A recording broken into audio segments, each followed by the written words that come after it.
And I'm going to start the podcast off with a really deep question. Describe what it feels like to pole vault over 6 meters.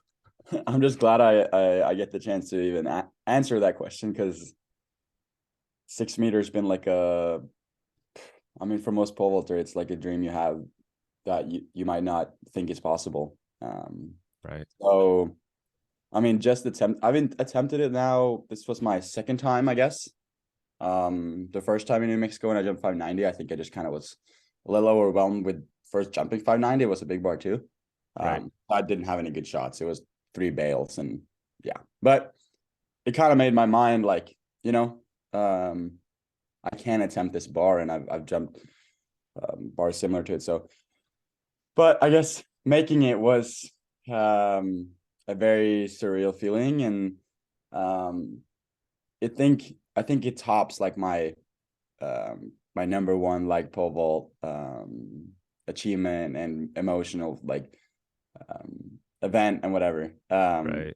And it's been a while since then because I think it was like 2018 when I jumped 575 PR by like 15 centimeters was Right. still my highlight for such a long time just because it was so crazy because I was so young and I PR'd by so much and not a lot topped that. And then I had like Europeans and 6 meters back to back. So it was like, but 6 meters definitely, yeah. Yeah. I was like crying and hugging Simon and trying to You could trying just to see realize what it I've in done. your eyes too. Like when you hit that pit, there's like really good footage of it too, like it was at nationals, so there's really good quality footage of it.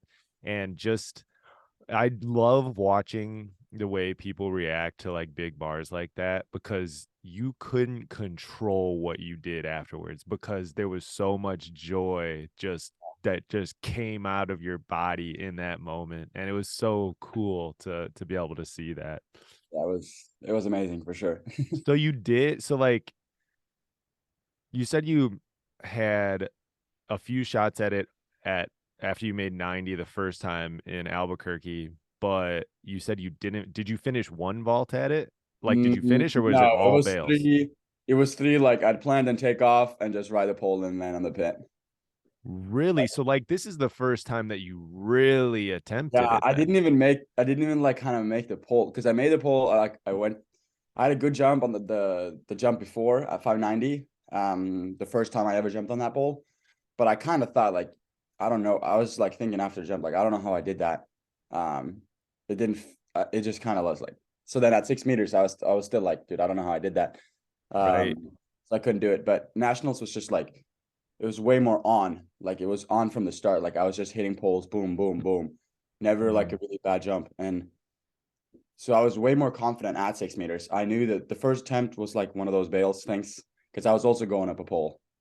From it was a bigger pole than my 590 jump. Um, so then I was just kind of testing it. I didn't have a great run, and then and then the next one I was like, you know what?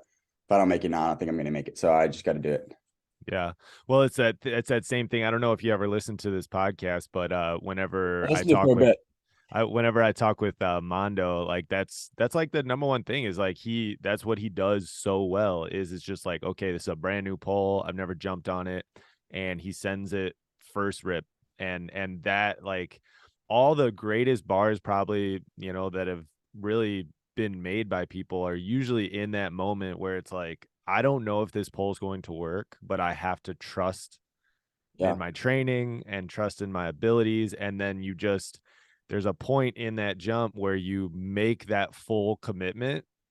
And then that's where all the money's at. I mean, all my poles are really tight, especially when it gets to that point. So I guess I can talk a little bit more about my poles later, but um, I have point two from Oh, those like wow. point three, and then it's point two for the next one. So this was just a point two difference from what I made 90 on, and 90 was 91. I guess 91 at nationals. It was kind of like a blow through. So I knew that I don't need to change too much. I just need to hit it semi the same as the other one, and I'll move it. So I think, yeah, I mean, this podcast, we bounce all around all over the place. So Yeah. I am very curious about your pole situation. I was talking to your dad and Simon about it in Reno, and they were confusing me a lot. What were they confused? I guess you could just explain, makes it easier. Yeah. Um, so first of all, they're pace of carbon poles. So they're the same exact like series, like the same brand and like year as like Toby Stevenson was on. Hmm. I actually saw some of his poles down in Chula Vista, and they're like the exact same as mine. Almost the same numbers too. I think I'm a little bit bigger. Um, so yeah, they're either black or white pace of carbons. They're the same. People think I'm going Okay. back and forth, but they're I have never felt the difference. So And it's a Carbon FX. yes, carbon Carbon effect. FX. Yeah, Right, right. Are those the same ones that Hooker jumped on too then? Similar? might be, but they're not the same as what Dean Starkey jumped on because he was on Right. one generation older. I think they're similar, but I'm not sure. Yeah, yeah, there was a lot of switching around during the 2000s with those and Mine don't break. that Mine don't break. series seriously though, like for real. We have a series of 15.6 Carbon FXs which are white, like the ones that you Right. used earlier in the competition at nationals. Um It's the best series of polls. It's the best series of polls in at my training center. Like Yeah. it's crazy. My brother once stayed on it. I once stayed on it. My other brother once stayed on it. I rented the pole to a kid in Indiana. Then the kid in Indiana once stayed on it. Like it's Yep. like crazy, man. That was such a good series of polls. Yeah. And And yeah. yeah, so going off of that, I guess the the one I made 590 on like last time I was in New Mexico was an 11.6, 510. Mm-hmm. The announcer was thinking they were like 5 or 520, but they are 510. Yeah. Uh, and I'm like happy them, most of them at least. And Yeah. then what I made 6 on was an 11.4. Um Hold on. What was the first one again? 11.6. So then I 11.6 and then 11.4. yeah. Okay. Okay. Got you. So like what do you open up your competition on? Like so like you come in like right around 40 or 45-ish. Right. This year I kind of had a way better like strategy in terms of pulls and warm-ups and stuff. Like I kind of do like I listened to Mondo's podcast and he said he only do 2 warm-ups. I listened to this like before the indoor season, and after that I've only done 2 or 3 warm-ups. That's awesome. But yeah, so I come in at usually 1 pole bigger than when I warm up on. So this year it's usually been a 13.1. Mm, But at New Mexico it was a 12.8 because I did my last warm-up jump on the 13.1. mhm. Right. Actually missed because I blew through and then I had to go up to like 12.4. So I was moving I was moving poles really fast there. Yeah. Yeah, normally I start on the 13 and then I end on either a 12 low or 11 point whatever. 11 point whatever. Yeah. It's like where do you start your grip normally? Like do you incrementally raise your Five. grip or do you just knob it and just No, send I it? start on the 13 flex. I start around 5 meters, and Okay. then as I move up poles, I kind of move up my grip kind of like I don't really think about it. They're just kind of taped like it's just like a finger here and a finger there. Like then, and eventually when I get a big ones, I cap them. Right. Right. Like I take off like the top little um whatever is Rubber up there, like piece. rubber Yeah. piece up there. And I tape all the way up so I can really grip the top without like feeling the top of the pole. Right, right. Yeah, you're just gonna have to put one finger on the very top and just do it with three fingers, man. Yeah. That's crazy. Yeah, you really do grab the end of those things. It's pretty wild. Another thing too is you had Zach Bradford that kind of was there, vaulting and kind of I guess pushing you, because when you see two guys go over 90, it's like, oh well, dang, like we might have to jump, 95 or 6 meters to win this thing, Yeah. so Yeah. that He, helps. he pushed me both times in New Mexico actually. So first time he jumped 83. So I had to go, I don't know if I had to go higher, but I did. Yeah. And then same thing here. Like he made 91 like before me, and I had to make it to beat him. Right. Yeah. So And then I didn't watch, I only saw just like his last jump and then your last jump. What was the progression? Did it go 90, 95, so we then went it was by once and oh, I won. whatever. So it was 86, I don't think he made it. He skipped to 90. He missed twice and skipped to 91 and made it. Whoa, that's crazy. I didn't Kind know of like that. in his third attempt, but like first attempt. Then I made it, and then he jumps at 96, and I skipped because I knew he'd have to make it to beat me. Mm, And one, I didn't really think he was gonna make it, but even if he did, I thought I'd have a better shot at beating him by jumping the next height, just because I'm the kind of guy that needs a little bit of break between jumps, and I need to like calm down, especially after a big bar. mm. Um, and I knew whatever poles I was on at the time, like I can make 6 meters with this. And I really didn't want to have like a really good jump at 96 and like not being able to make 6 meters. Right, So right. I was kind of taking a gamble and like, you know what, if he makes it, that's good for him. I'm Dude, gonna so just you passed to 6 meters to win this it? potentially would have been 601, but since he didn't make, I put at 6. That's a gangster move, dude. That is awesome. Holy cow. That's wild. I don't know if I would So have done this if it was like an Olympic final. right.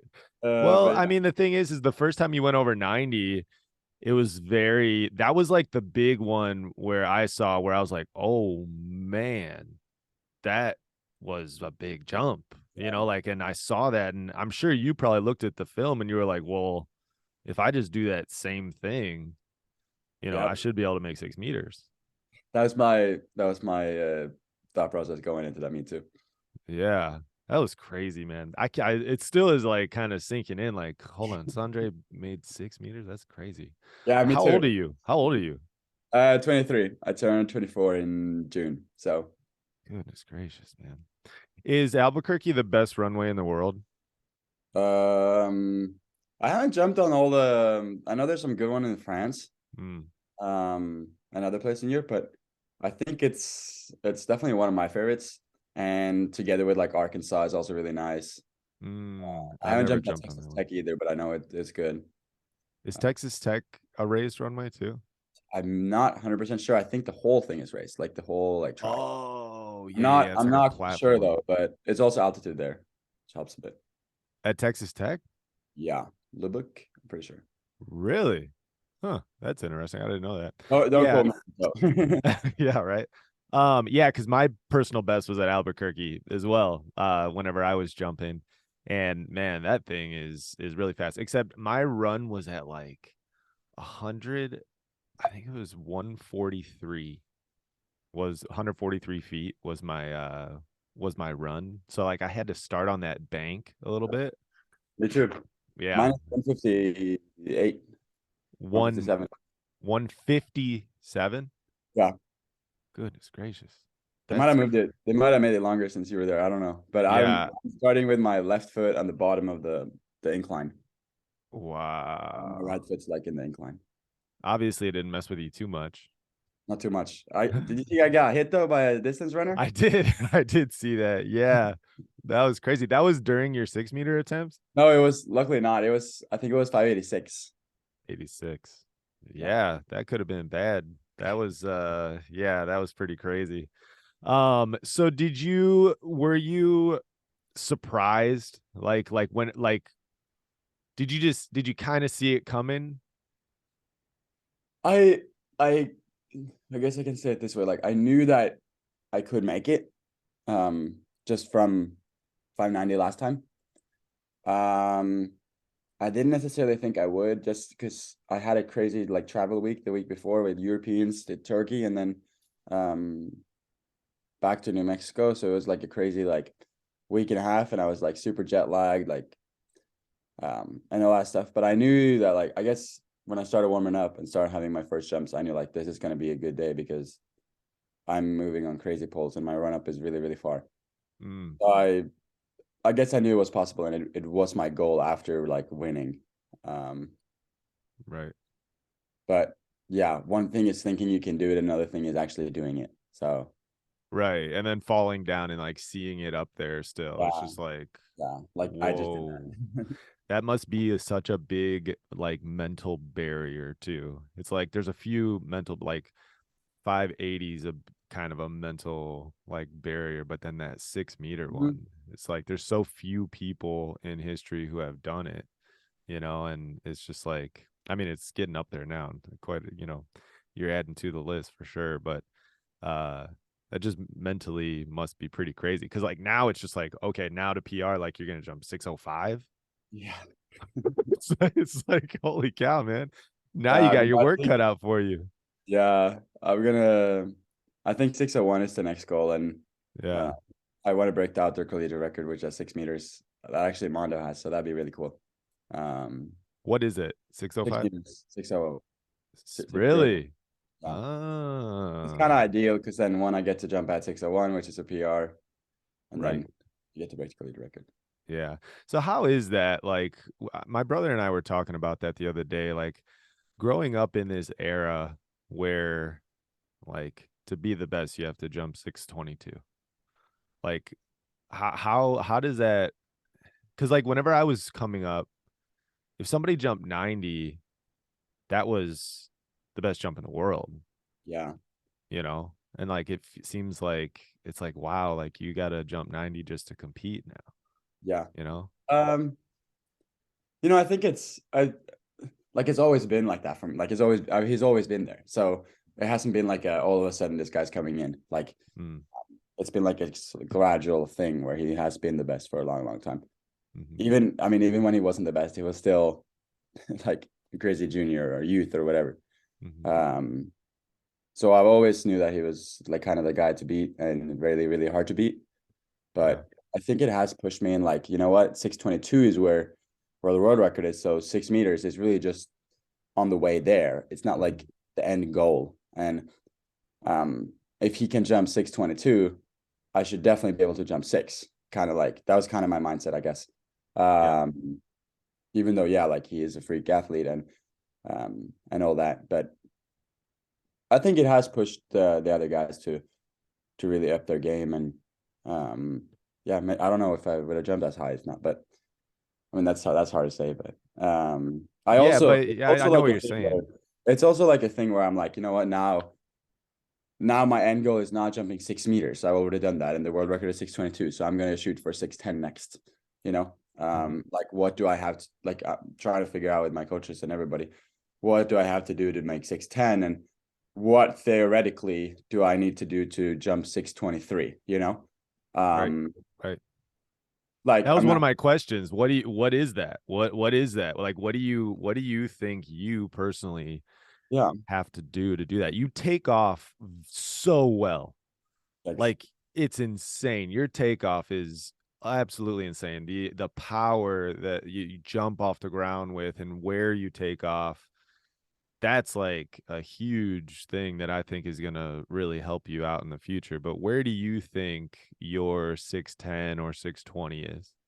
um, I think it's a little different 610 and 620. I think 610, I think, is really not that whole much. I think it's having a similar jump as what I did, potentially even with the same pole, and Mm, just learning how to get a little bit more from the pole by, I mean, I come off it a little bit when I go upside down, and I like throw my head back a little bit, lose a little bit of tension, and then second, I'm like this over the bar. I'm like a pancake if you've seen the jump. So, um, I think having a better pike will get me another potentially even 10 centimeters, if especially if I get that upside down part a little bit better.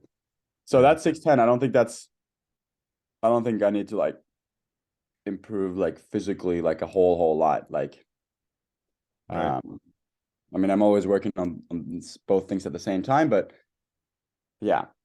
And then for 620 and beyond, I guess there's a little bit more physical that I need to improve on. Like I'm running about I was 9.75 in Princeton at my Whoa. Princeton when I jumped 581. So I'm imagining in New Mexico, just by seeing like what my run was, my mid marks and poles I was on, I'm imagining I was closer to 9.8, maybe even 85. I didn't get measurements there, but so I Right. think that is really, really fast. And I think it's almost enough for 615 or something. Right. But for 620, potentially I need to improve that to like 9.9, 10.0, Right. which is kind of like a long, like a 5 year kind of like plan, like 2028 kind of thing. Like the Olympics 2028, I want to have, yeah, I'm hoping that I can improve my runway speed a bit and take off, yeah, even further so that I can jump on a 10 point something, 10.8, whatever. Don't you already take off at like 14.6? I'm at 15 actually, like 14, Oh, 11, 15. But I mean, gripping the that's same height, crazy. if I just keep gripping at 5'10", yeah, I'll move down in flex and yeah, potentially be on a pole big enough to jump whatever bars. Yeah, I mean, This is I like a always very like I don't like I'm actually like thinking theoretically like what is it that I have to do if I were to jump 620? It's not like, oh, I'm gonna do this and jump 620. right, I don't know right. if this is possible, but theoretically, like I'm 23 years old, I think it is possible to improve a bit on speed, which is gonna help my get me on bigger poles, higher grip. Right. And then yeah, technique will also improve. I didn't think I was gonna jump 6 meters at 23. But knowing that I did, um, I think there's still room for improvement till I'm like 28, even 30 years old, as long as I'm, staying healthy and all those things that you have to do.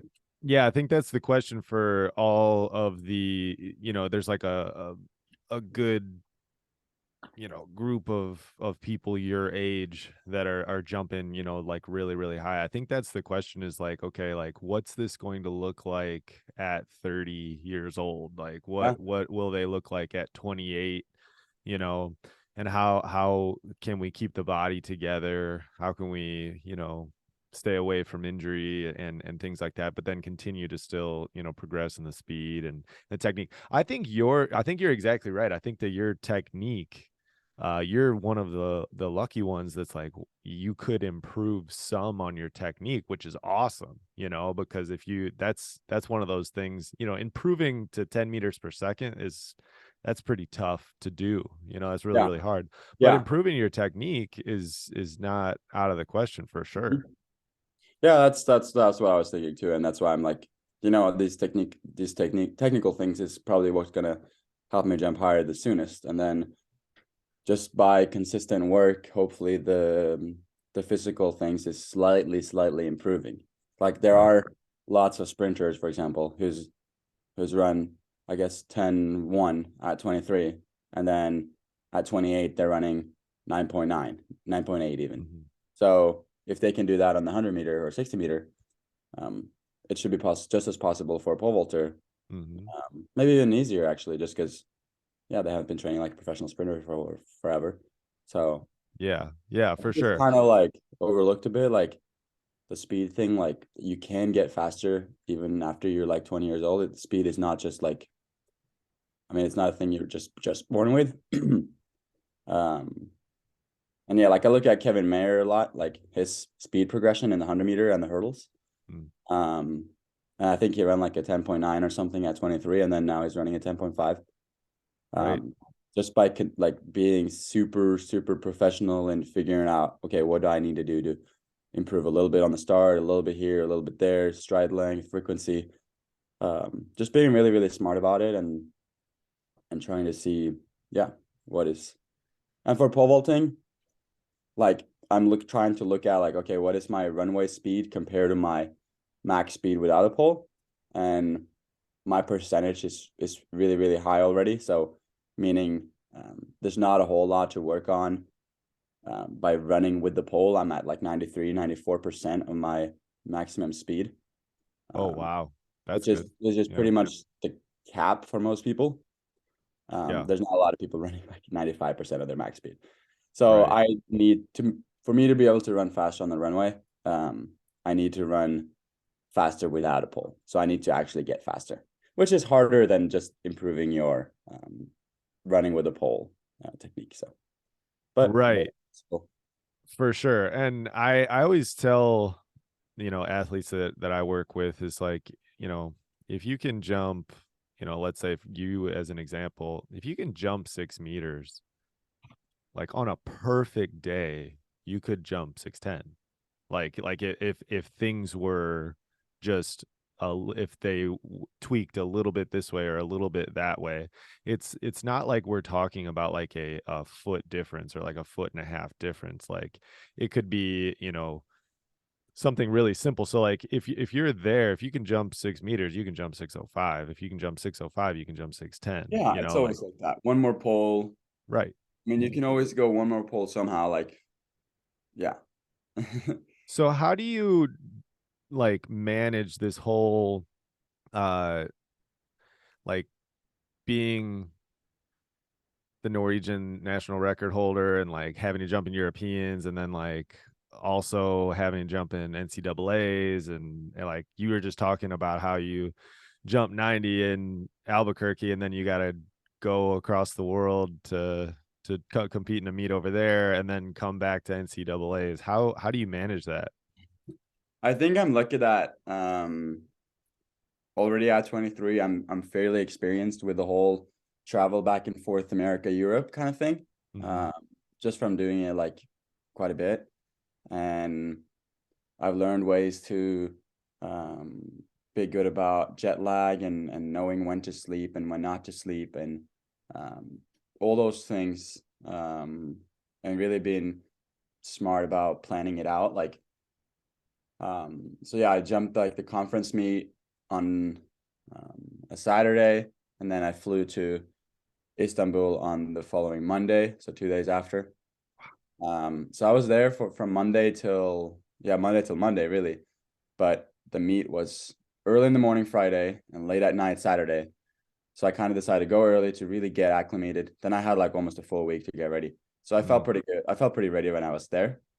I guess it was even tougher when I go back just because it's a 9 hour flight, and then I landed in Princeton, and then I had to fly to Albuquerque to compete just like 5 or 6 day after with a 10 hour time change the other direction. That's But crazy. yeah, I very much prioritize like, okay, I got to sleep at this time. And yeah, I prep in advance too, kind of like when I was going to Europe, I was trying to prep in advance, meaning like I go to bed super early American time so that it makes more sense going back. And then Yeah. last 2 days in Turkey, I'd go to bed, or I guess just the 2 days because I had my qualifying in the morning, so I had to go early for that. And then I tried staying up quite late so I could sleep in. Uh, Right. yeah, so So that I is went. that like the main hack? Like, would you mind sharing? Like, I don't know, maybe you want to keep these hacks to yourself. No, no, no. I can share, and I don't think it's like too hard. I think first of all, if you're just going one place and you're going there not too many days before, trying to get on that time zone earlier, or at least like a few hours. So say you have a 10-hour time change, maybe try to change 4 or 5 hours. So if you're going from America to Europe, if you normally go to bed at 12, try to go to bed at 8, 7, something like that, and Mm, waking up at 4. Just do like 1 hour a day. That's kind of what I try to do. And yeah. that's what your body is. If you try to change like 5 hours in one day, you're gonna sleep terrible and you're gonna wake up in the middle of the night. Right. Right. And then if you also have a few days in the new place, I try to not I try not to go to bed at like my normal time. Like I don't go to bed at 10 p.m. just because that's what I have to do. I start by maybe going to bed at 2 a.m. in the morning, sleeping in, and then maybe I'll do 12 the day after, and then 11 the day after that. So that Right. so that my body is slowly getting ready for it and getting good sleep instead of changing 10 hours and then sleeping like weird for a few days. And because Right. that's going to make your recovery worse. So Right. that's kind of my hack, I guess. And yeah, some people think it's weird, like, oh, I'm in a different place and I'm going to bed super, super late. Yeah. Right. Well, I mean, Yeah, there's a plan behind it. it must work pretty well. I mean, you know, you just told a crazy, crazy schedule over the last month and you were able to execute it really, really well. So like how are you a good sleeper then? I think so. I think I've gotten pretty good at it. Yeah. It's hard though. Like for I me, need I to have like just complete black, like it needs to be complete black, no noise whatsoever. So, but I mean, I make sure that those things can happen. do you like use a sleep mask or earplugs or anything like Uh, that? no, I don't Isn't like your that. dorm like aren't people like going all over the place in the dorm and stuff? Yeah, a little bit, a little bit. My dorm's luckily not the noisiest. Like, there's not too much going on here, and Yeah. normally like if it's too loud or parties like early on, like or like semi late, we call it P safe, like public safety. We'll Yeah. usually shut it down within not too long. Right. Right. uh, Yeah. which is sad if you're the one hosting something, but Right. Yeah. I guess it's for the greater good. Yeah, right. That's funny. So your other meets, I guess I'm just fascinated with your particular situation, having, being in the position that you are in Norway and then being in the position that you are in the States here. Are there, like, Princeton has obviously been pretty lenient with allowing you to do a bunch of different stuff. Is that something that you discussed with them prior to committing to go to Princeton? Or maybe Uh, I'm wrong. I don't know. no, they are super super nice, and I've been super fortunate and lucky to have those coaches and everything. Um, I don't can't remember exactly how much I taught. I think the first year I was like I was telling him fairly early in the season that like then it was different because European, or I guess it was World Indoors, was the week after NCAAs. So he was like, you know what, you're done your thing, like do whatever you want, like just make sure you get excused from school, or make sure you talk to your professors about missing class and stuff. Right. So he was okay with it, and then I was very successful last year with that travel thing. Not I mean not Uh-huh. as good as now, but yeah, I was doing well at the time. Yeah. And What about then your, oh, go ahead. yeah, this year it was the week before, so it's the week after conference. Conference is like the most important thing Mm, for Princeton because it's where we won so many times, and we mm. yeah. So I jumped conference one, and then I guess I asked him like a week before, like, hey, can I go to Europe after conference between NCAAs? And he's like, yeah, yeah, just yeah, talk to your professors, make sure you sleep, and good luck. That's awesome. Yeah, that's really nice. So, like, what about your meets besides these big meets? Like, what is, like, how many, like, where do you guys travel to? Like, what meets do you guys go to? Because I only see like NCAAs or Texas relays or, Yeah. these bigger meets. What is the other meets? And then also, is there competition to push you? I mean, I know your brother is there, but Yeah, most of our meets this year hasn't been like anything crazy competition. Like we go to New York in the Armory. There's not usually anybody there. We have our home meet. Pretty small meets. Conference is also pretty small unless Simon's there. Um, where else did we go this year? Harvard. Oh, we went to HYP, Harvard, Princeton, Yale. Good place to jump. Not really any competition there either. right, In terms of like guys over like 570. I mean, there's not that many guys that are 570 in the whole NCAA. So, right, right. and then I was able to talk to coach both last year and this year about like going to one like high quality meet. So last year we went to Arkansas. Then we brought some sprinters and stuff too. Mm. It's a long travel, but I wanted to like do well at that runway and everything. And Is then that your this first time jumping on it? the first time in Arkansas, I jumped out New Mexico like freshman year. Similar run. Right. But the Arkansas runway, that was the first time you had Yeah, jumped on that one. yeah, yeah. Is it all So it's cracked up to be? Is it that good? New Mexico is just as good or better. Yeah. Yeah. And this year I was like, I haven't jumped at New Mexico since freshman year. I know NCAA is gonna be there. Um, it'd be great to have a kind of like practice meet on there before. I mean, not a practice meet, but trying it out before the national meet, so I had better chance of doing well at nationals. So I literally asked him if we could go there, and originally he was planning on bringing a few more guys, I think, and then some guys got hurt, so it ended up just being me and girl vaulter Tessa, who Mm. jumps like 430 something. Okay. Uh, yeah, so he was super nice and let me go there and put on the schedule early on. Right. Um, and yeah, So it is. what's the deal with the Texas thing? Oh, like next year? Yeah, like what I don't understand kind of how all that worked Yeah. out. I think I mean, I like being in college, and I think it is a really good training situation. Just being in college and having all those benefits of being a college athlete, it's makes things very easy.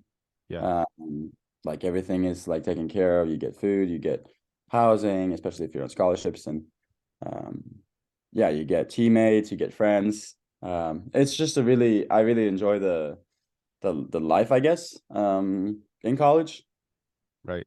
And so yeah, Simon and I were knowing we both had more eligibility after like COVID and all that stuff. We were like, you know what, we're gonna try to do a master's somewhere where is the best place for us to go together, because we realized, I guess, that when I was at UCLA, I had to transfer here just because it didn't really work out that well. So we're gonna stick together. And yeah, we looked at schools that had fairly good academics, because Simon is a genius, and I value my academics and education too. Yeah. And we wanted a good climate, good place to jump, good school, good team, and Texas kind of had all those things. So we were pretty set on Texas from the start. Like, we didn't really look other places until we got our offer from Texas, Right. which I'm glad worked out. And yeah, we're still planning on going there in the fall of September of this year. That's really cool. We have Simon has 2 more years of eligibility. I have one, indoor and out. So What happened to Simon? I remember he was talking I was talking to him in Reno about how he like had like a quad like injury or something. yeah, he like pulled his quad in over winter training, kind of like out of the blue. Mm. With no like yeah, which is an annoying injury. It takes a long time, and I think he didn't want to try to rush back into it to try to like have a meet or two. Yeah. So he just took some time to rest and recover and get back. I mean, now he's jumping pretty decent now, like from super short approach, and he's running sprints, and he's in good shape. He's just trying to get back to full approach. So I think once he gets back to full approach, he'll jump 560, 570 like very soon. Right, right. And so is he going to vault outdoors or Yeah, no? yeah, He is going to vault outdoors. yeah. Okay. That's the plan. I Gotcha. don't know yet, but yet I don't know when yet, but yeah. Gotcha. Gotcha. So going back to kind of your origin in the sport, were you born in the States or were you Yes, born in Norway? yes. I was born in Davis, California, like 30 minutes from Sacramento. But Okay. my dad had like a sabbatical since he's a professor, econ professor. Mhm. So yeah, my mom and dad was just there for the year, and then I pretty much lived in Norway most of my life until college, I guess. Okay, so you were born in Davis, California, and then you moved back to Norway, Yeah, where I have all my family and everything. and then you grew up in Norway, and then I'm not familiar with your background. So then, We did.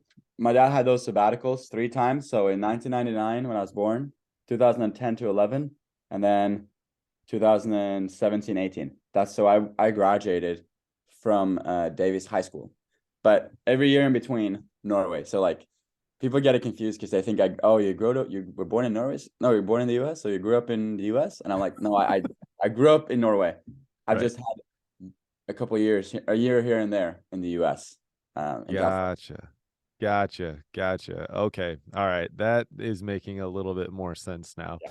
So you said that what had like, so you went to UCLA, you said first, Yep, 2 years or a year and a half.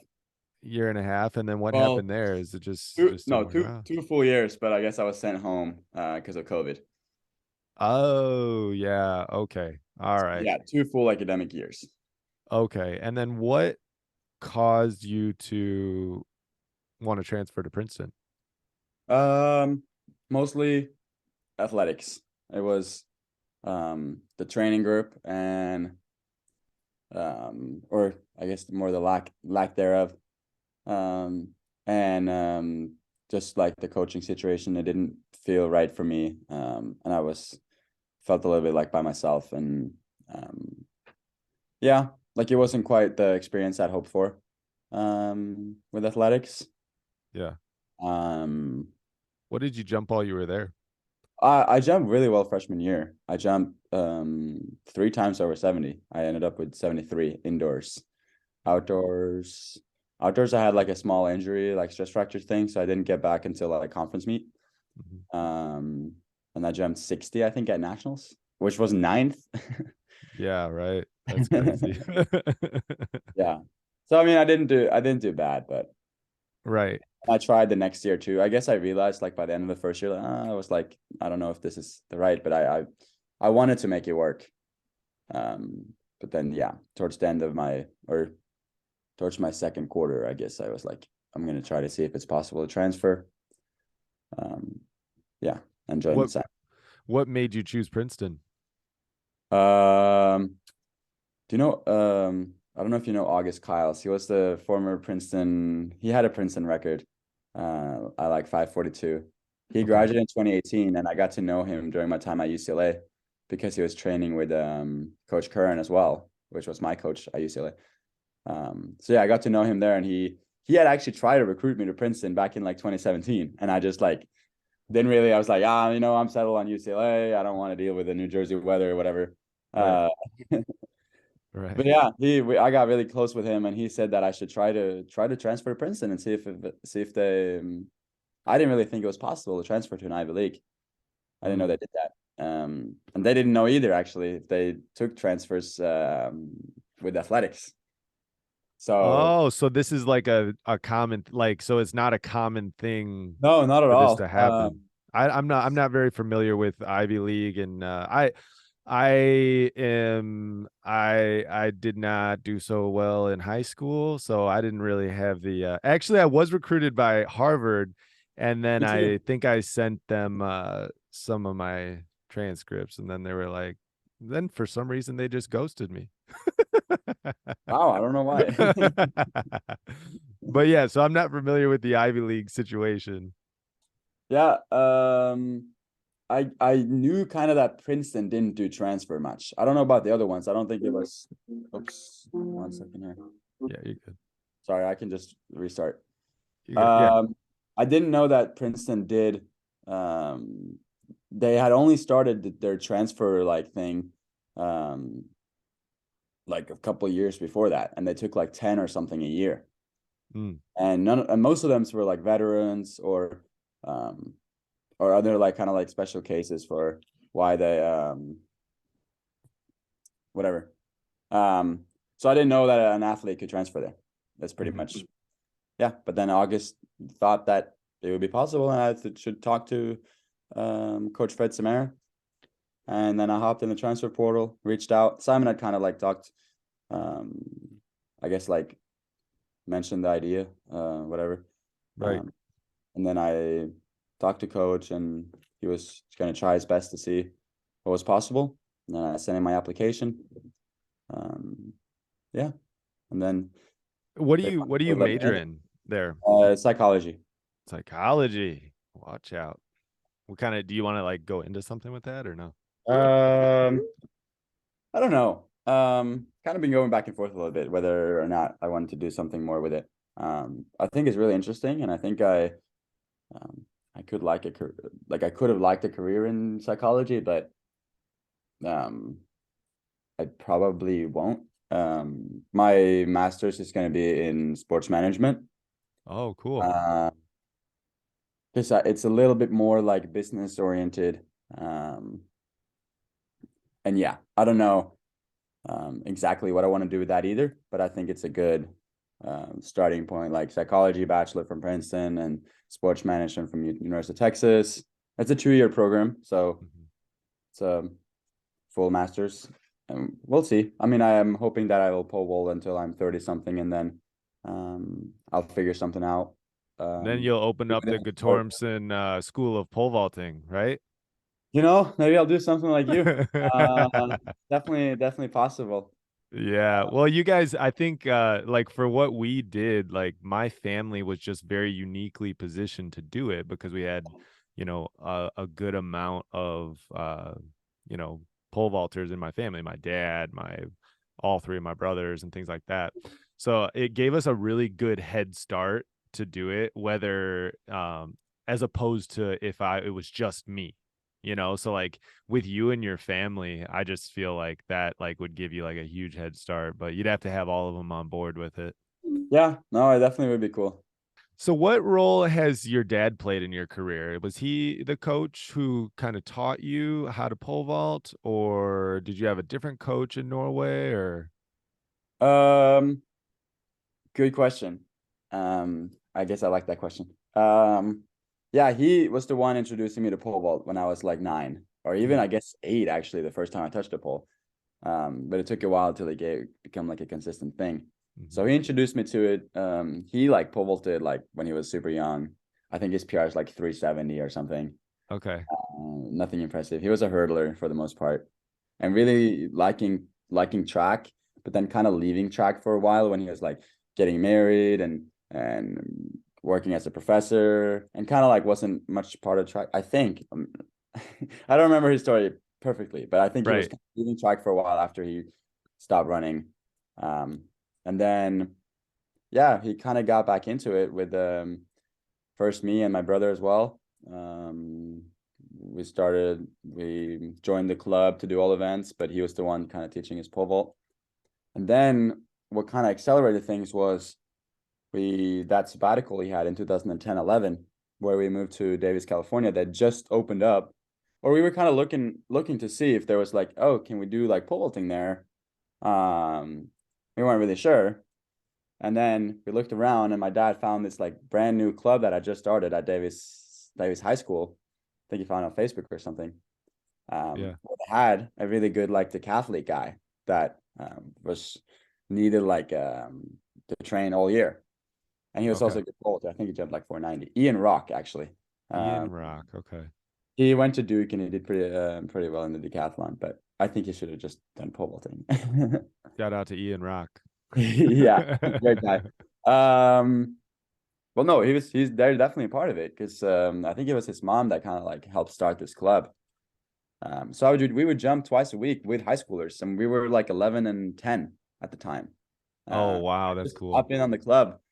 Yeah, and train, and we got a lot better. My dad learned a lot um, from the coach there, Rick Harper. His son went to Tennessee.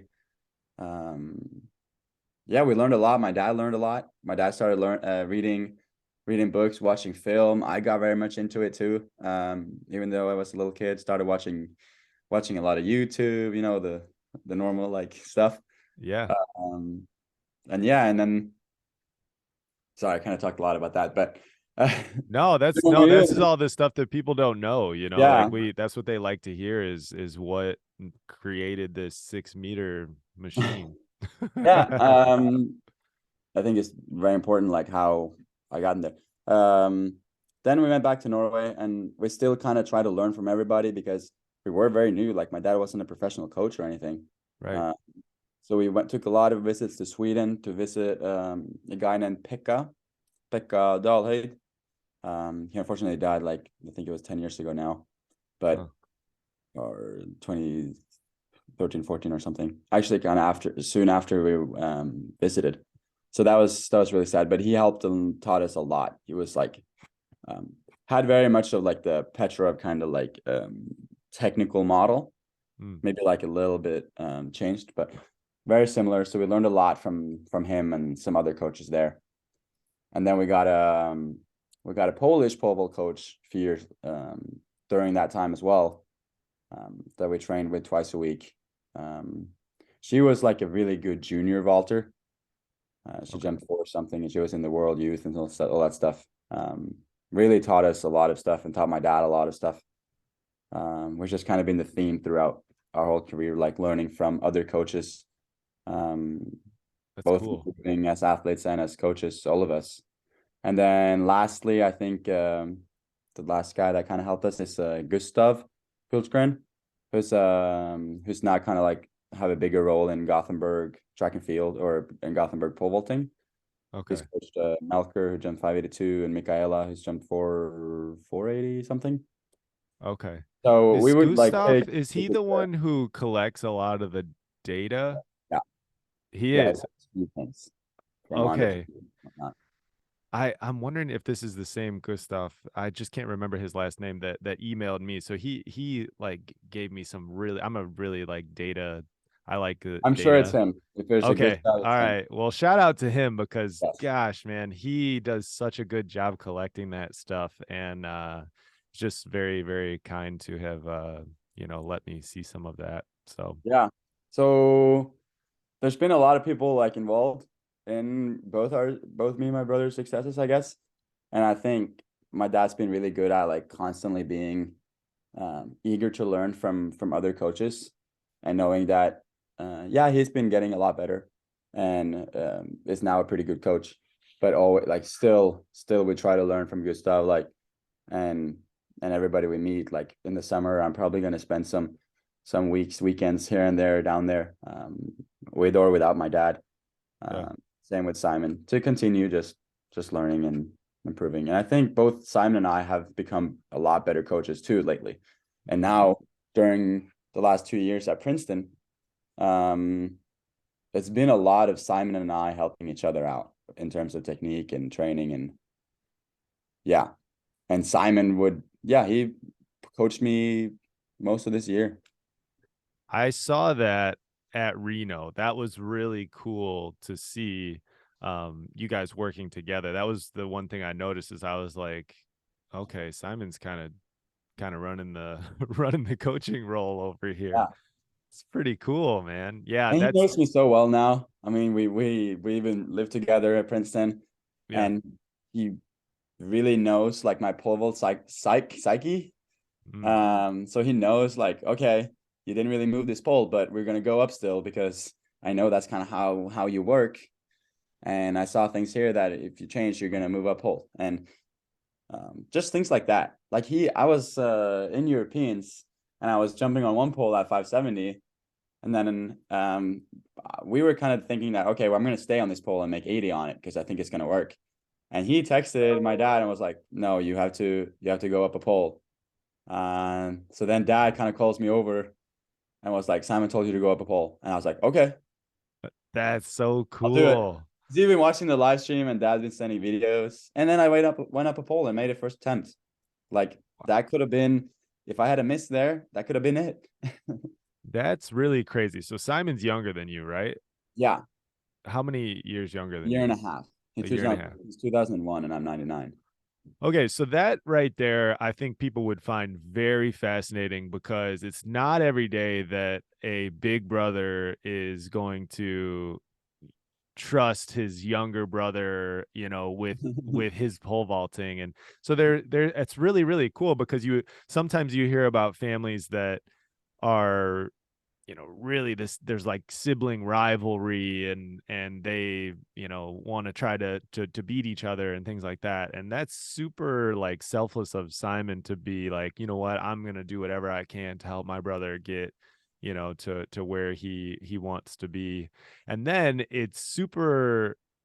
tells me a lot about you and your um there must not be a lot of ego involved, because if you're having your younger brother, coach you and tell you what to do, that's pretty cool. Has it always been like that, or is Mm, you kind of grown into that?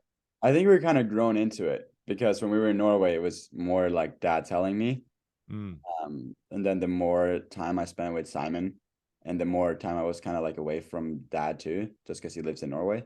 mm, Um, Simon's kind of like learned how I work, I guess, as a pole vaulter yeah. and what technical things I need to do to jump well. So yeah, Out of all of trust him. those people that you mentioned that have been influential in your career, is there one that you could point to that's like, this has been probably like maybe the most influential?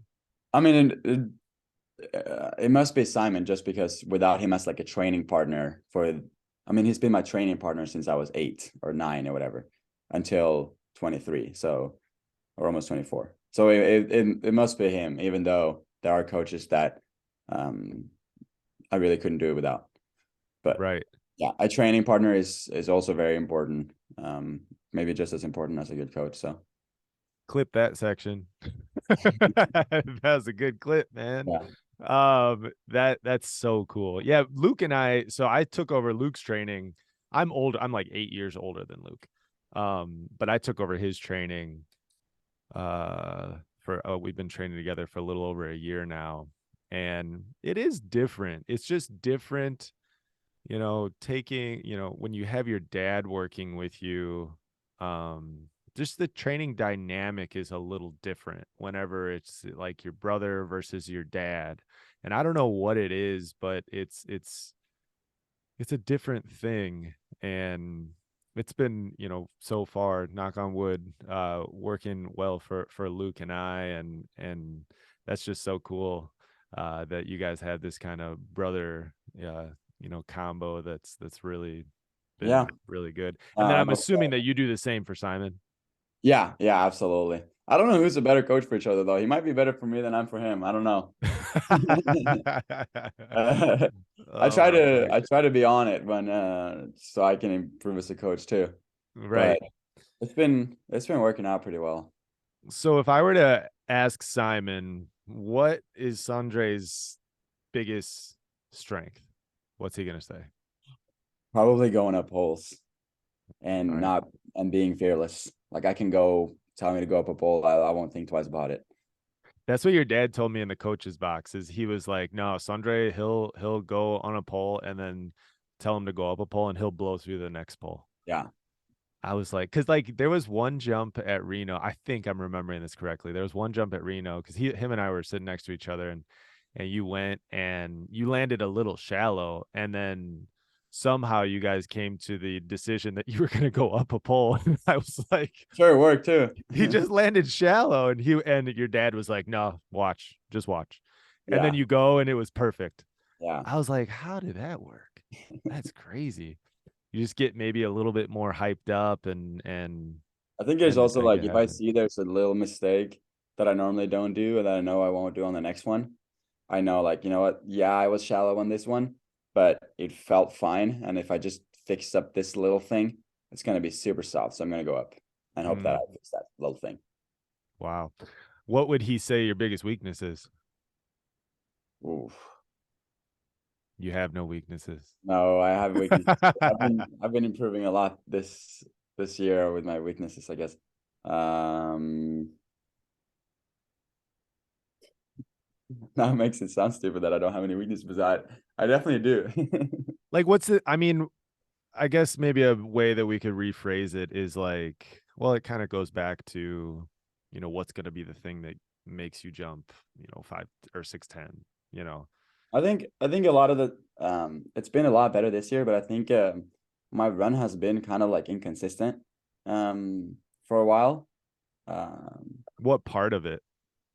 um, the part like from how much I'm pushing the first few steps to like so where my mid mark kind of is ends up being um would changed a lot. But now I guess the last few weeks it hasn't been as big of a problem, and is why I've been able to jump well. But for a long time, that was a big issue, like being inconsistent, very inconsistent, and um, jumping like I was all over the place, and that's why I could never have like two of the same jumps back to back, which would be very hard in figuring out what poles to be on, where the standards are, and that's why I missed a lot of bars. And I would be in very good shape and know that I could have put up a really good height, but then I would never get there just because I would have stupid like inconsistencies that made it so I never would make a bar, even though I always had height. Right, right. Yeah, that's What definitely. what are you like? You're at the end of the runway and you're attempting 6 meters. What is going through your head? What are you thinking about? What cue do you focus on cues? Yeah. What is it that you focus on? On that specific one, I knew the one before I didn't really push out of the back well. I was very much rushing. So I was just like, okay, I gotta push here. I gotta push and then I gotta hit I gotta push and then I gotta hit my arms. And if I do that, it's gonna be fine. Mhm. So I had a good push. I got to a good spot on my mid mark. And after that, I was just thinking about moving my right arm. And that was about it, because I knew that if I just do those things, I'm gonna move the pole, and that's gonna be enough um to have a decent enough jump. Have there So been any cues over the years that have really helped to like break break you through to like a new level or anything? Like Yeah, what there kind of has. This Polish coach that was coaching us for 2 or 3 years, she was very much about the top arm Mhm. and moving it really, really hard and really like soon after takeoff, like almost before takeoff. And we worked on that for like 2 years. And yeah, it was annoying just to have that cue, but it really worked, and I really moved up poles during that time. And I think you can look on a guy and you can see that it looks nice, but you can't see how much pressure they're getting through their top arm. Mm, Uh, so it's like doing a pullover. You can do a pullover with 10 kilos and you can do a pullover with 20 kilos. It is more force, but you can't see it. So um, that's that has cool been to think like about. that has been one of the key things, like how much you can freaking drive that hand. Right. Um, You and yeah, said and we're still working on it till this day, but we've been working on other things too. yeah, yeah. And that's actually a really interesting thing to think about. Yeah, because whenever you're, moving the 11-4, it looks the same as when you're moving, the whatever your 13-0 or whatever it is. But you're you're really got to put a lot of force through that top arm if you're moving that 11-4. Yeah. That's crazy. So you had mentioned just a second ago about like almost moving the arm before you planned. Was that Yeah, I mean, it's more of like you probably won't do it, but if you think about it beforehand, maybe you won't at least do it late. right? Kind So of the just idea. being early to the party with that one. Yeah, I mean, still, I think still I'm not like I still see my hips come in a little bit, and I'd like them to move sooner. Um, but yeah, it's starting to get better, I guess. Yeah, yeah. Could you share with us maybe like what a day in the life of Sondre looks like? What's your routines and Yeah. just those sorts of Um, things? well, I am definitely still a student athlete, and maybe more athlete student at this point, but um, there has been a lot of class, so um, I wake up, do my things, get ready, and then I normally have class in the mornings. Not super early, but I don't work out in the morning. I Yeah, just get breakfast and go to class. Um, Most semesters I had about 4 classes. This semester I'm lucky to only have two plus my thesis, just because sometimes I did 5 classes so that I could have some easier semesters. right. So yeah, it's a lot of school, then lunch, and then we normally work out at 3 or 4, and we don't really get out till 7 or so. And Okay. then dinner, and then either library or study somewhere, hang out, procrastinate studying. Uh, Usually the case, I guess. Is there No, anything unique that you do that like people might find interesting? Like maybe you eat, something, or maybe there's like a morning routine that you do or anything like that? I don't think there's anything special in my day that I think trying to think. I always try to be mindful of um that I'm not doing too like ideally I want like a few hours between my last class, I guess, and like an important workout. But sometimes have a finish at 4 and then I'm trying to work out at 4:30. So I can't always do that. Then I just gotta go down. But Right. I mean I have skipped lectures in order to just rest before practice. And when Um you say rest, is that just kind of, you know, laying in bed, going on your phone or yeah, reading or what? yeah, doing that stuff or just um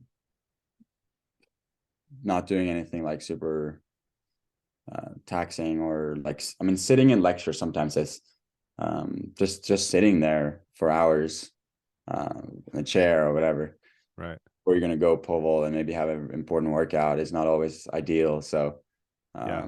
yeah, or or if I have so many classes that I can't necessarily eat lunch at the right time regarding like I want to eat like whatever 2 or 3 hours beforehand. Um, yeah, I just try to always plan out my day that so food, lecture, discussion, whatever we have discussions, whatever in university, Yeah. that it always works out so that when I get to training, I'm not super tired or anything like that. So that I try to get my work in during hours where, yeah, I'm gonna have more success and be more rested for my Right. workouts. But I don't nap every day. I don't have like any like really weird things like that. Like What about your nutrition and your diet? Is that something that you've paid attention to more as you've gotten older? a little bit. I've always eaten pretty good, and when I lived back in Norway with mom and dad and everybody, I would just eat whatever she made or he made, Yeah. and pretty traditional like cooking, and we eat pretty clean, like homemade stuff most every day, almost pretty much. Um, so yeah, I've always been a pretty like clean eater just from growing up, and here, like I'm in a dorm. I don't have a kitchen. I don't have a bathroom in Yeah. my dorm. Like I'm still living that like college dorm life, and I Yeah. eat in the dining halls all my meals. So I can't be like too restrictive in the diet. Like I can't count calories. It's not going to really work. Yeah. Um, yeah, I just eat the best way I can in the dining halls. So whatever they have, I try to pick out the best foods. But yeah. What after you jumped your big 6 meter bar, national champion, was there like a celebration meal or something that you guys? You know what? We had what was it? It wasn't McDonald's. It was this other burger, fast food burger, because they closed so late and we didn't get there till like 10:30, 11. It's Yeah. like Whataburger or something. Whataburger. Yeah. Yeah. Yeah. It was all right.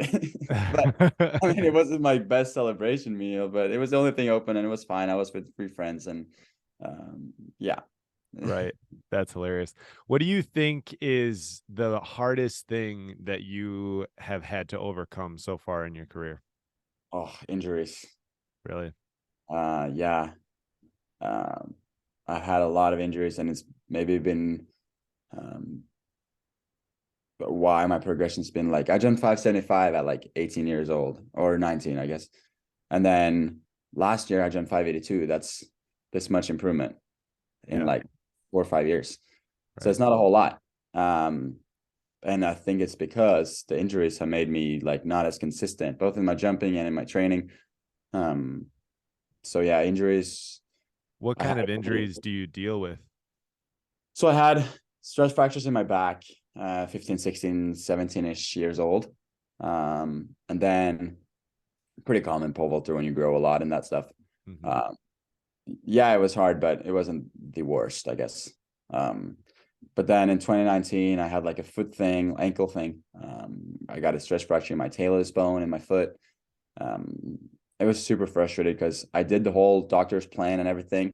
When I ever got back, it was still bothering me. So then we had to like, okay, be even more conservative, be in a boot, PRP injections, like uh, all this stuff. And it took a long time. And I was really frustrated that I was like, you know what? I don't even know if I can jump again. Like, I really hope this thing works out.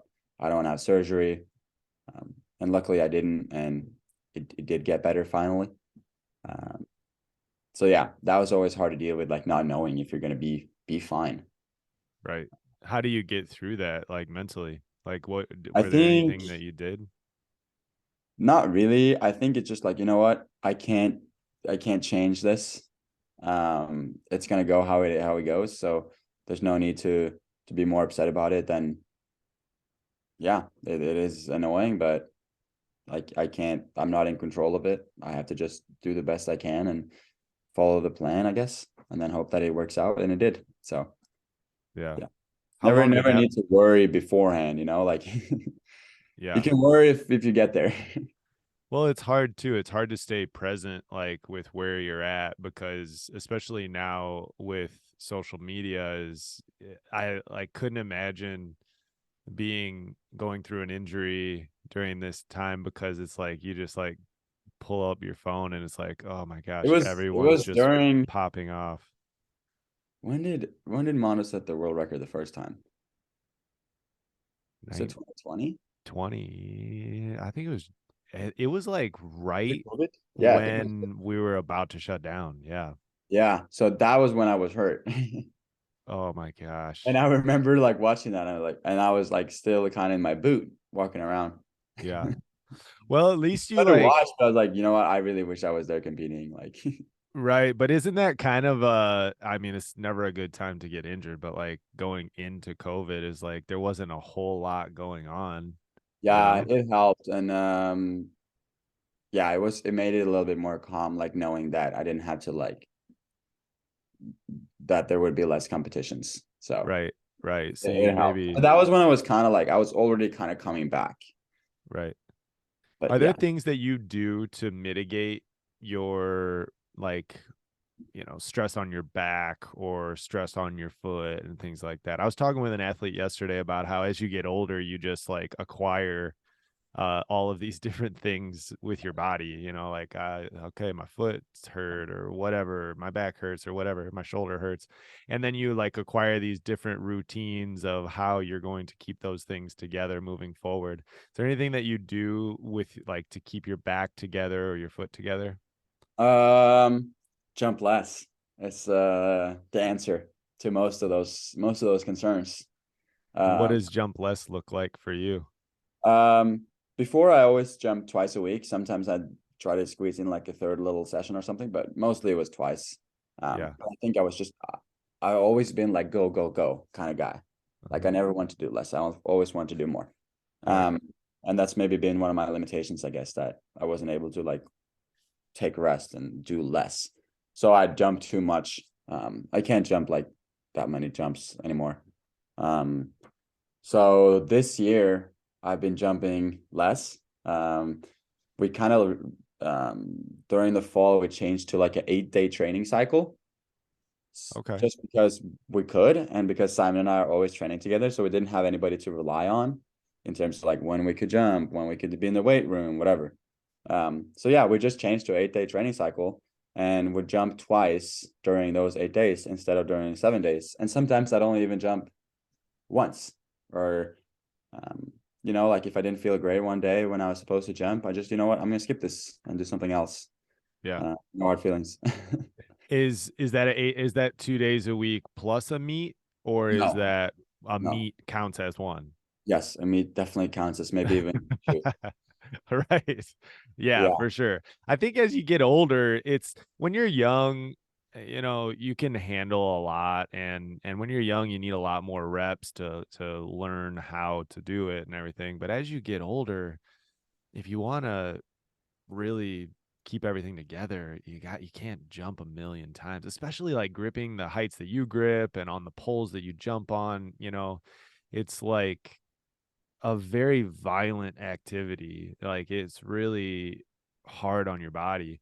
And I think that's probably something that psychologically is so hard for people to be okay with, is doing less and understanding that doing less sometimes is going to produce much better results.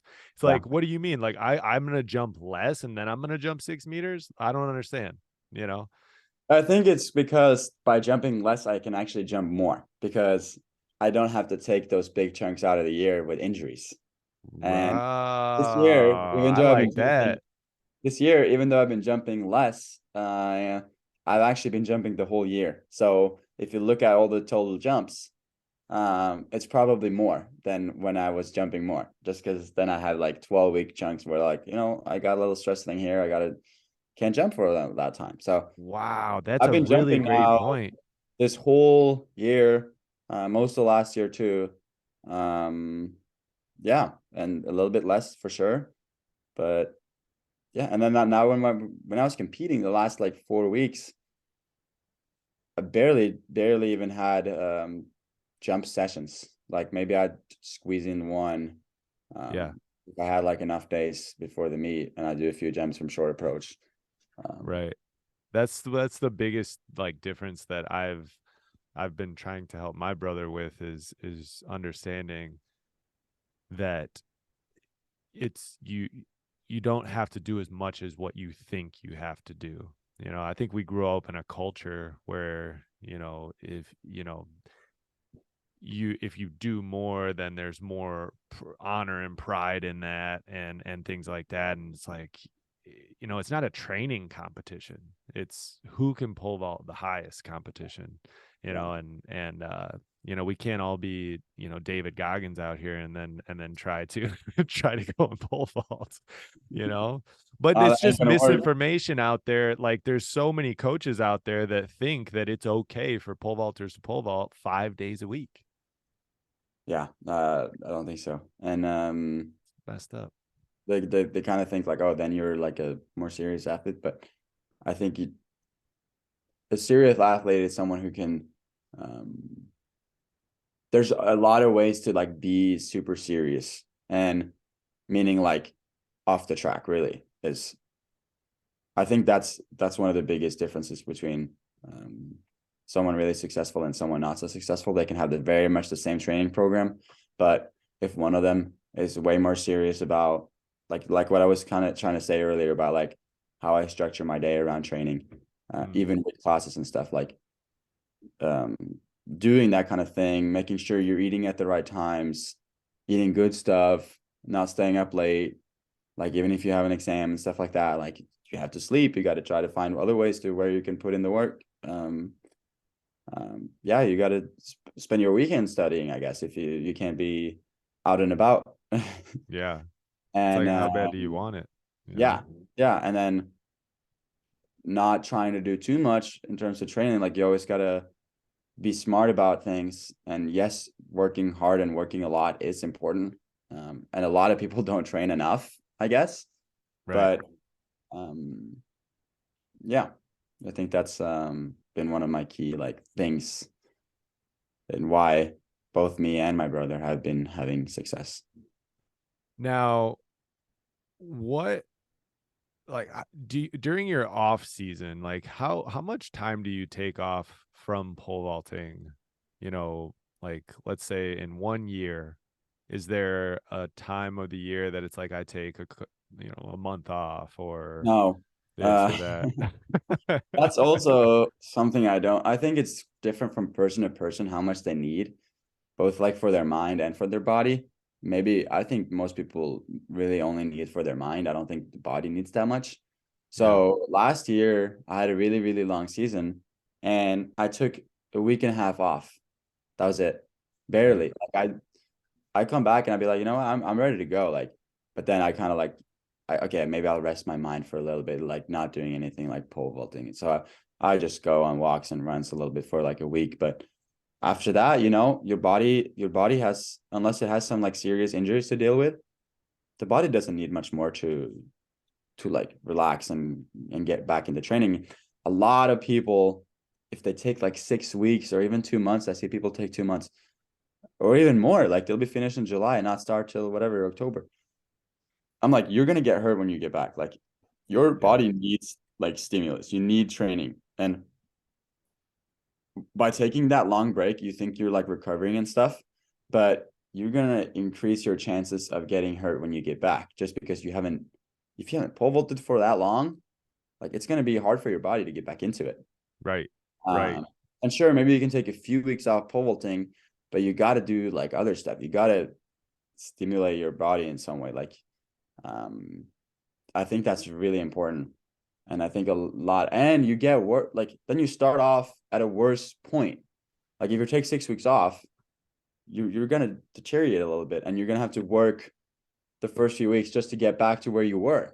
Right. Instead of taking way less time off and just, okay, we're ready to go. Then we're gonna build on what we already created like last year. Right. And yeah, you start off easily and maybe with like half of the volume, and then you slowly push back to where you want to be. Right. That's what I did this year, and every year really. And how do you protect your mind from that burnout that you were talking about?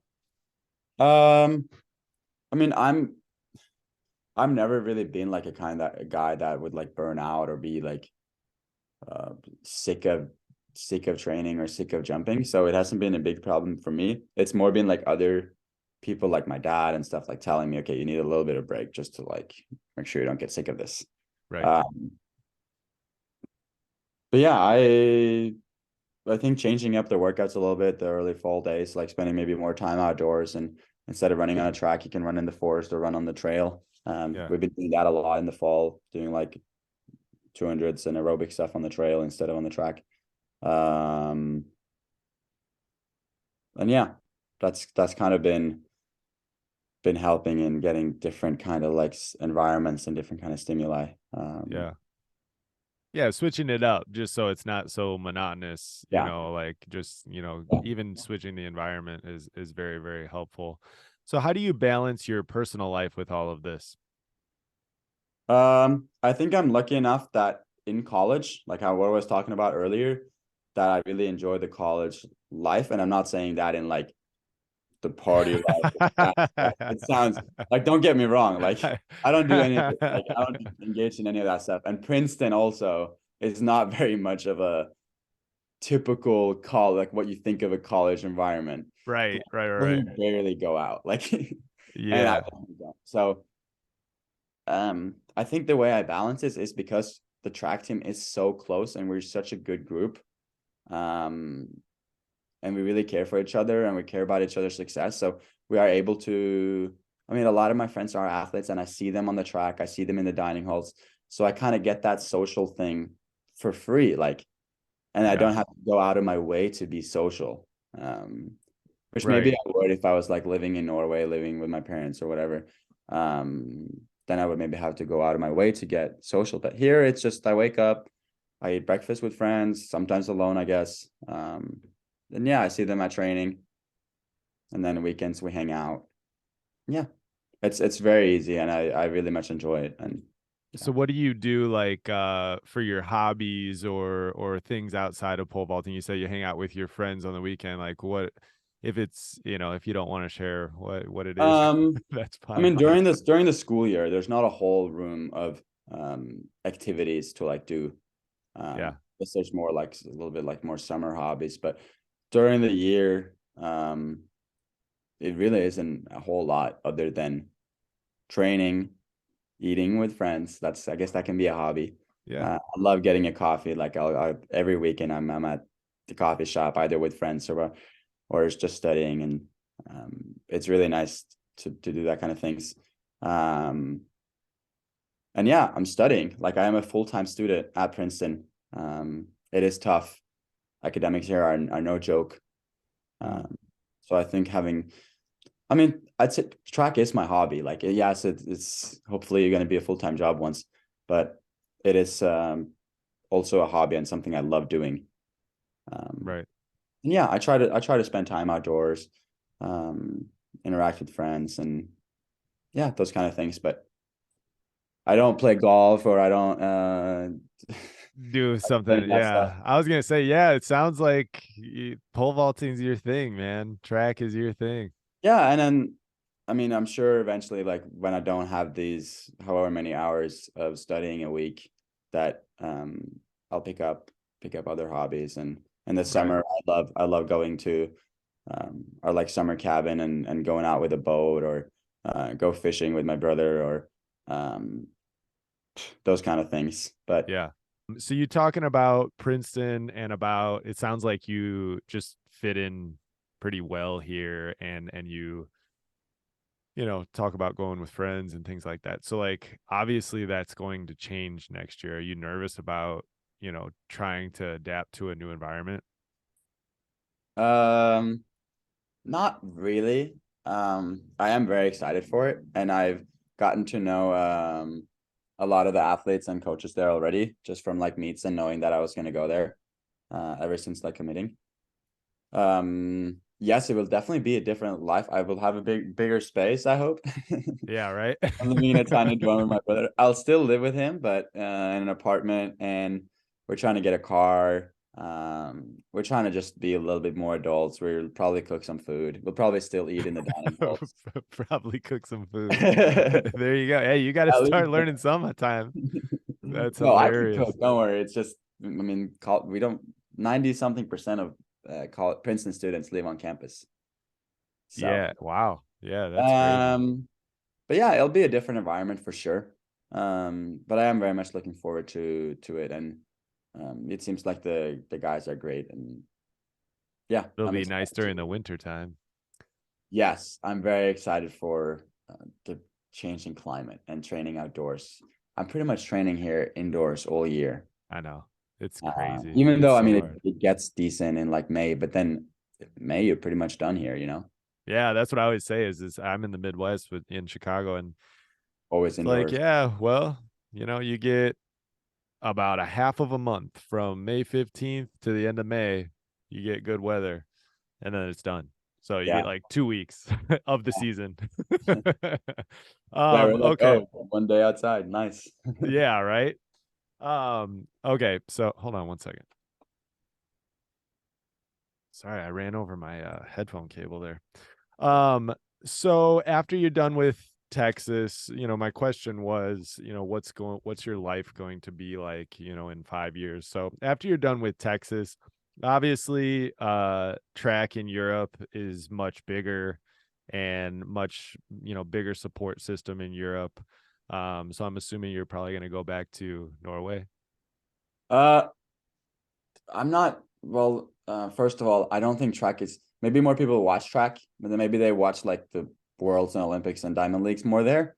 Well, I mean, there are more track Diamond Leagues in Europe, so it kind of makes sense. But in terms of how many people do track, it's, I think my dad looked at some like statistics of how many people do track in like high school and college in the US, and it's actually more than in Europe. Hmm. Um, so I think that's kind of like a myth that track is bigger in Europe. And it's, yeah, there's maybe more meets where people can make money in terms of being pro. But yeah, that's kind of, I mean, the US can work on that too, to have um, better meets and elite meets. And I think maybe part of the problem is the difference between like college or high school, college, and pro. It's like very much three separate things. While in Hmm. Europe, it's more like a gradual, like, well, first of all, it's club growing up. So you kind of don't change well throughout middle school, high school, college, pro. It's kind of like you're still in your club. And yeah, maybe when you're better, you're earning some money and getting a contract, but you might still be in school. Hmm. Um, and I I guess think it's, that's the thing is that in the US it's connected to scholastics. Like it's connected to yeah, the school system. So you're exactly right. It's like super chunked up. Like yeah, it's all right, high school, you compete in high school, and then it's a huge big deal to go right. and compete in college. But then after college, it's just like a really, really gray area because I would say there's probably, I don't know, two or three people that are making enough money to really, support their livelihood. I guess I mean I could be wrong on that, but Oh, you're right. I mean, there's not a lot of people that can just do tracking. I mean, even in Europe, people have small jobs on the side. Um, but yeah, yeah, maybe see, you never hear and about that though. You never hear about uh, like that in Europe. You always think like if you make it to Europe, then you just made it to the promised land. yeah, I think that's for the very, very few percentage, maybe like 1% of the pro, you know? Right, right. Okay, so that's interesting because what I grew up with and what a lot of people in the States grow up with is after you're done with college, if you jumped high enough, you can, try to make it over to Europe. But then if you get over to Europe, then you're going to get appearance fees and you're going to get travel money and you're going to get winnings and earnings and things like that. So, how many more opportunities do you think there are to do something like that in Europe than there are in the United States? To like be a professional athlete or Yeah, to a professional track athlete because this is what's really frustrating me personally about the whole situation is if you want to get into like a B level meet, like there's like nothing in the United States yeah, for that. There's like a couple, yeah, like there's like Mount Sac, I think not anymore like, actually. is it not? I think they dropped in rankings. They weren't Yeah. able to keep their whatever. And NCAA is like, what's the rank on NCAAs? Isn't it like, It might be C outdoor. I'm not sure though. Don't quote me on this. It might be a yeah, D. I don't know. I thought somebody said last year was like an F or something like I think it's that. better than an F. I think I got. I don't So remember, crazy. but I don't know like the solution. I think the U.S. have a lot of issues themselves that they gotta. It seems like they're just like blaming it on whatever Europe and like, oh, everything is better in Europe, but like, or like it's only possible to make money in Europe. But yeah, so I think they got to improve on their, yeah, as you said, like the chunks between high school, college, and pro. Because imagine how many high school athletes there are that could potentially be interested in watching the pros. Right. But Right. there's such a big gap between that.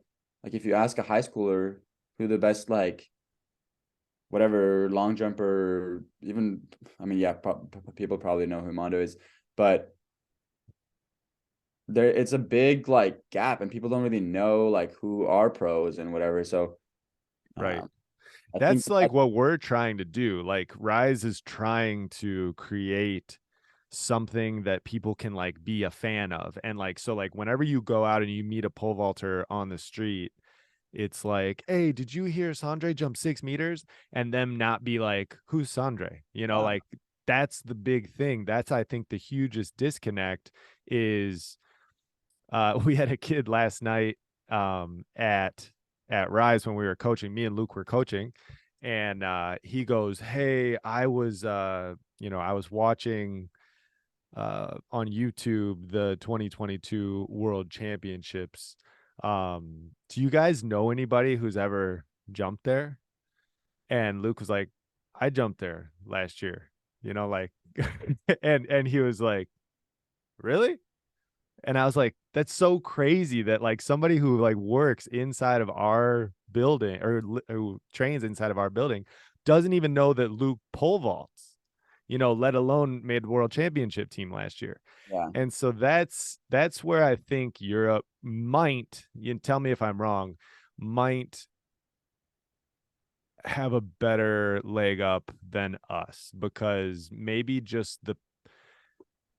there's more people that participated in the US, but I think maybe there's more fans in yeah, Europe. that could be true. That definitely could be true. Now, what about like the Nordic countries compared to like, I don't know, like well, you guys are coming up huge right now. So is there a lot of fans of like pole vaulting and track and field in Nordic countries? Um, I don't know about huge. I mean, soccer and stuff is definitely more popular. Right. Um, but I mean, we are able to fill like Oslo Bislett games. It's always full. I guess it's like 14,000 the stadium can take. So it's every year it's full. And that is our biggest meet. But um, yeah, I mean, I don't know like the solution for like the US and how to.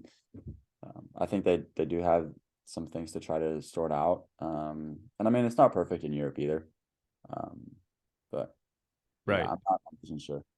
Yeah, I think that a lot of the solution is going to be based around media surrounding the event, because if you maybe you listen to this podcast or you like watch videos, follow Sondre on Instagram, and then you create fans of you, Yeah, and then you provide a meet, and then you advertise the meet, and you say Sondre is going to be there, and then it's like, oh my gosh, he's going to right. be there, because now you have a bunch of fans that want to come out and pay money to see you. Like we have a really nice place in Chicago now called Gately Stadium, and it's a really nice indoor track stadium, but it's over $1,000 an hour to rent it. So like if I wanted to put on a meet at Gately, it'd be like, all right, well, I gotta, rent it out for like 4 hours. So that's gonna be like $4,000. Like, am I gonna be able to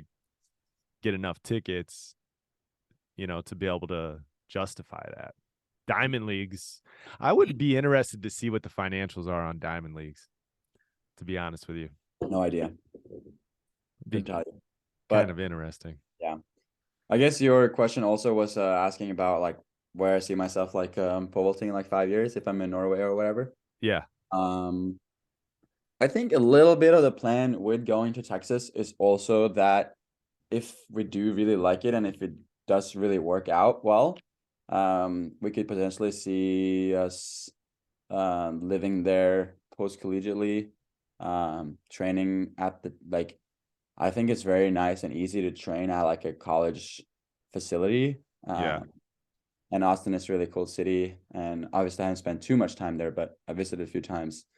And I think with the next 2 years living there and studying, we'll figure out if we want to keep staying there. But I can definitely see myself living and training in Austin, and I think it's a great place. So, yeah, and then being there for the fall training, and then eventually during winter you go back to Europe and you do those European meets and world and European champs and whatever, and then you go Yeah. back for spring training, and then you go back to Europe over the summer, and you kind of do that. Yeah, and I think that would be a very good situation because you get great facilities in Texas or at any college really, but for us it'll be Texas probably. Now, what would be the benefit to that as opposed to just having your like after you're done with your schooling, obviously? Like what would be the benefit to that over having a home base in Europe? So you don't have to, Yeah, fly yeah. back and forth. I think I think like training at a college is super nice because everything is in the same place. You Yeah. have the training room, you have hot tub, cold tub, physio, all that stuff, track, um, everything like, and I will live close by. Everything is very centered, like, um, and I mean the facilities are better than a lot of facilities in Europe. Or Okay. I can definitely find good spots, but I mean also the climate that I won't find, like the No. Austin climate I won't find in Norway. Maybe if I go like all the way south of France or something, there'll be something similar, but not really. So that Okay. is also an advantage, like training in good weather all year. It's super nice. And yeah, just having that proximity to everything. Like Right. when I was living in like in high school or junior high or whatever in Norway, I would live in my town and I would um, take like we would drive for like 40 hours to get to the closest indoor track that was like good enough to jump. Hold on, 4D hours? 0 minutes, yeah. Oh, it's 40 minutes. Okay. You said hours. I was Oh, like, no, oh sorry. my gosh. I didn't know it was Yeah, that 40, big. 45 minutes, maybe Yeah. more with traffic. Yeah. I mean, it's not crazy, but we would do that like 3, 4 days a week to do our Right. sprinting and everything like that. So it was a lot. And then you go one place for physio and um, just spread out kind of. And I'm sure we could have managed something more like close so if people lived closer to a track. And, but yeah, I won't get the Austin climate still. What about Or whatever. you guys seem to really enjoy your time in San Diego in like Chula area. What Yeah. about that situation? Um, I mean, it's definitely a possibility. If Texas doesn't work out, but yeah, I've definitely thought about it too. Yeah. Training and living in San Diego. And there's really no better place to pole vault than maybe Austin. So Yeah, right. we'll see. I mean, I'll be 2 years in Austin. We'll see how we like it and whatever. Are you going to Texas Relays in a couple weeks? Probably. Um, Okay. don't expect any 6 meter jumps because I have to get back into harder training now. But yeah. Yeah. Yeah. Right, right, right. Yeah, the thing is with the college situation, like you've mentioned a few times, is that it's like a professional athlete. Like you have Yeah. everything right there for you. Your track, your treatment, your food, your shelter, all of that stuff is right there. And you can basically walk to it, which is I don't know if it gets much better than the college setup. Um, it's incredible. By being pro, you mean? Yeah, I'm just well, yeah, like if you're being I mean in the US, pole vaulting in college is the closest I think that you really get right now to, being like a professional athlete. Because Right, because once you you you leave, travel for free, like your college pays for everything, they pay for your right, hotel. So it is very much similar to being pro, and it's not that whole big of a difference. Like Right. Maybe you're not making prize money, but there's not that many pros making prize money either. So, Right. uh, Right. Couple more things before we get off here. What we usually do a segment at the end whenever I have somebody on the first time is I ask them if they were to choose 3 exercises that they would do exclusively, and right. you can pole vault as much as you want, and but you have to decide what are the 3 things that move the needle for you that you would do exclusively if you couldn't do anything else besides pole vault. Sprinting. What's the Let's distance, and is it say, trapped? Do you trap it or do you time let's say it, like or 50 meters. So like a flying 20. flying 20? Okay. Yep. That's number one. Hold on really quick. Let me dig into it a little bit more. Are you starting from a stop? Are you, Doesn't matter. or doesn't matter? Okay. Doesn't matter. You can skip into it. You can start from a start. It doesn't matter. Just get up to top speed and hold Yep. it. Yep. I think that is key. Right. You need sprinting. Oh, dude, I don't know. There's 2 more. Got There's to not think about skill. it. I'm just interested because I don't know much. I know you're pretty sprint heavy. I follow your Instagram, so I see some of your stuff, but I never really see anything in the weight room. I never really see anything Yeah, gymnastics. we're not huge in the weight room. We do a lot of isometrics. Okay.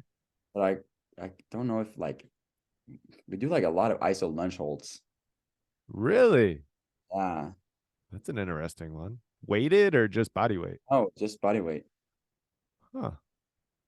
It's good for like tendons, and there's a lot of like things with like neurons and stuff like that, like recruitment. Um, maybe I'll say that. Maybe I'll say that. Nobody's probably said that. So Yeah, that's really cool. Yeah. So an isometric lunge hold. How long yeah. will you hold that isometric for? Like 3 minutes. 3 minutes Yeah. in a lunge hold? Yeah. Well, you work up to it Gosh. though. Maybe you can't do it first try, but now I can do it fairly easily. Okay. Yeah, I get it now. I thought you were gonna say like 30 seconds or something. Let me think. One more thing. I mean, we do a lot of cleans, I guess. Snatches we do. Cleans from the floor. Yeah, we do both. Okay. But trying to think. People have said a lot of different stuff. Uh, What about like, do you guys swing from bar, like a high bar or anything? Or yes, but it's not like not that often. oh, I got one for you. All right. I've been meaning to ask you, what is that? And you don't have to use this as one of your things, but what is that stick? It's like a, it's like a Oh, pole with a stick off the side of it. it's like that's what I was only in Sweden. That's Coach Gustav as well that made that thing. That is so cool. I saw you guys using that and I was like, man, that's so awesome because it's better than a straight pole because you can get your Yeah, bottom hand that was up. really nice actually. I need to try that more, but we don't have it over here. So I don't think it's gonna be my third thing, but third thing, maybe I'm gonna go with a 12-step cone pole run drill. Have you ever seen What's me do that? no, what is it? Well, maybe I have. So, well, you're gonna have to look on my Instagram, I guess, to really understand. Yeah. But it's 12 steps. So we do 3 lefts before the cones, and then you do 3 lefts with the cones. So it's like teaching you to push well the first 6 steps, 3 lefts, and then you have high frequency the next the 6 steps, and then you want to get your pole to horizontal whenever you have 3 steps left, and then boom, boom, up.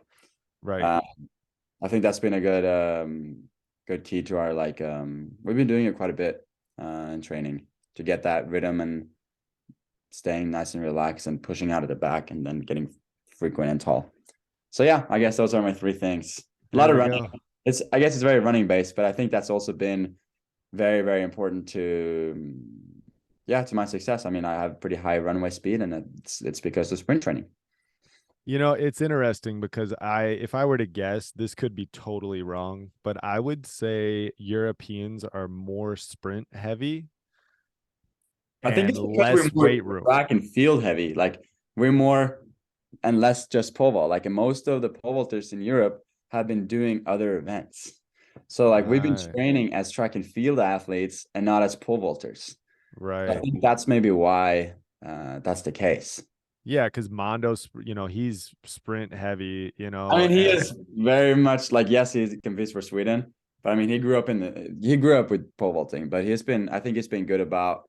I mean, his mom is Swedish, so I'm sure they have always been on like the track and field training, and I know he did like a couple hurdle races and long jumps back in the day. So right, so right. he's been training very much all around too. And Yeah, I feel like his mom, I actually would like to talk to his mom about like his training and stuff like that. oh, But yeah, I'm sure that, but he does. I feel like in the States, it's a lot of lifting. I think lifting is like a big thing in the US and maybe not pushed as much in Europe. I don't know. no, I definitely don't. Like it wouldn't be my top three things. I mean, I do lift, but I'm never in the weight room for more than like 45 minutes. Right. Just doing a couple Only a things. few exercises, and yeah. Last thing before we get off here. You had mentioned that you measure you had your runway speed at Princeton. Yes. What do you guys use to measure that? It's The laser? Muscle Lab or Dynaspeed. It I think it's Muscle Lab Laser Speed, I think it's called. Yeah. Okay. I'm not getting paid to say this. I think we had to buy it Yeah. for, but Muscle Lab. It's if they expensive. wanted to give us a discount, Yeah, it's a it's very nice expensive. tool. We're still working on getting it. Like we only used it twice, so we're So still it's working. just a laser that goes at the back of the runway. Back of the runway, it like shoots you right in the back, and you can get every single measurement from Right. start to finish, and you can see where your takeoff speed is relative to your takeoff. Well, sorry, where your top peak speed is relative to your takeoff. So you want Right. to have it as close as possible to your takeoff. Is yours pretty close?